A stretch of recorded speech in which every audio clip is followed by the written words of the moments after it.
Unseen. It's going to be my last reading from this book. I was doing it for Black History Month. And let me reach back because I'm going to be dealing with, in this one, we're dealing with Ralph Ellison. And I just happen to be doing the class on Ralph Ellison's Invisible Man. Trying to shoot as many of those videos as I can. I don't know. We'll see.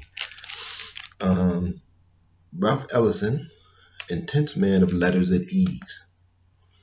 Ralph Ellison burned with intensity when he wrote and when he spoke. But here he is photographed by Keith Myers of the Times, strolling the streets of New York in July 1986 at ease, almost disappearing into his surroundings.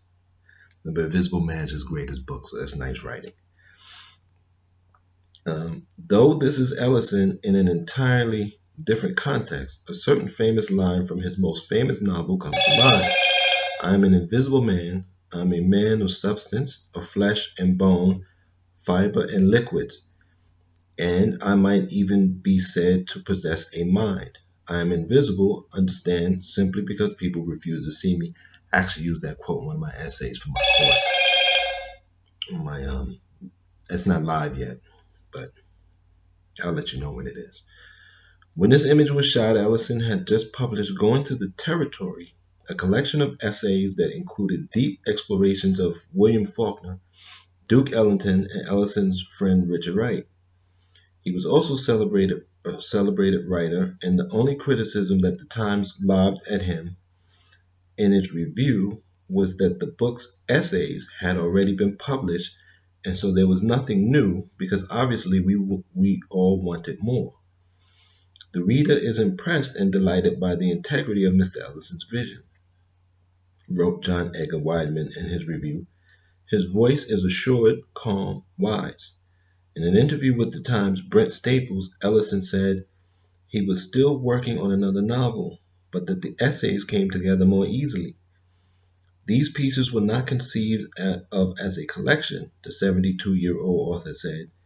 They were written as they were called for, and they may have some thematic continuity of which I am not aware. If that sounds more easy breezy than you might expect from Ellison, that's in part why this image in particular is so striking. Here we have a man of great intensity seemingly at peace. In part it seems because he had been spending time outside of New York, in the Berkshires. This time of year I'm usually there, he told the Times, where only the foxes and the woodchucks interrupt me. Damien Cave. And here's the old Ralph Ellison. Good shape.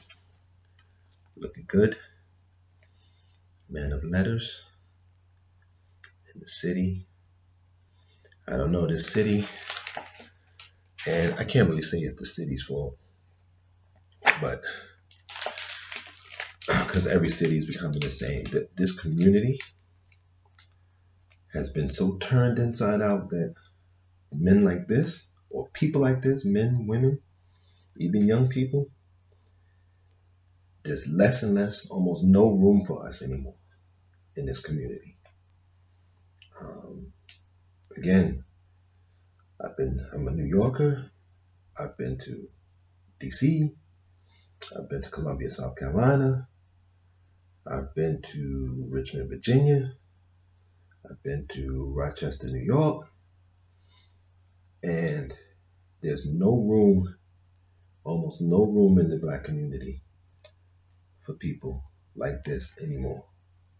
And it's really sad. Really sad. But this book is good.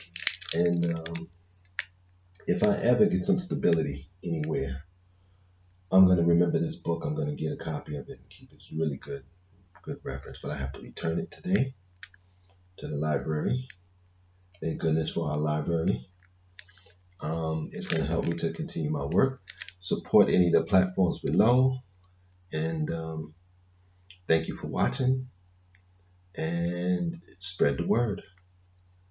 And until next time, try to stay safe and try to stay sane.